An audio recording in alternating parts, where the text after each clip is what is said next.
तोच दिवस होता ज्या दिवसाची आपण सगळेजण अगदी वर्षभरापासून वाट बघतो. म्हणजे आज येणार होते बाप्पा.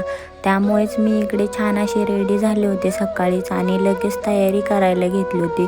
पहिलं तर मस्त असं उंबरठा लेपन करून रांगोळी काढून घेतली. त्यानंतर सगळ्यात प्रिय असणारा पदार्थ ते म्हणजे मोदक, तो पण मी बाप्पांसाठी बनवला होता. आणि त्यानंतर टाईमपास न करता आम्ही गेलो होतो बाप्पांची मूर्ती आणण्यासाठी. आणि पाऊस पण येणारच होता, कारण बाप्पा येणार म्हटलं पाऊस थांबणार नव्हता. पाऊस येत होता. त्यानंतर छान अशी मूर्ती आणली.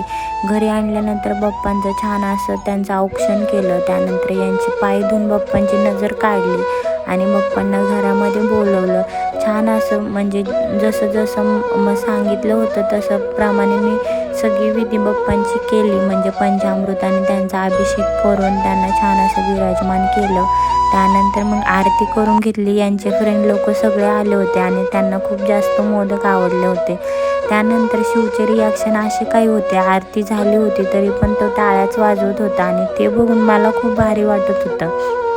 कारण बाप्पा घरी आल्यानंतर आम्ही जेवढं खुश होतो ना, तो पण तेवढाच खुश होता. बाप्पांना बघून इतकं छान वाटत होतं, ते शब्दात नाही सांगू शकत. आणि तुम्हाला काय वाटतंय हे ते पण मला कमेंटमध्ये सांगा.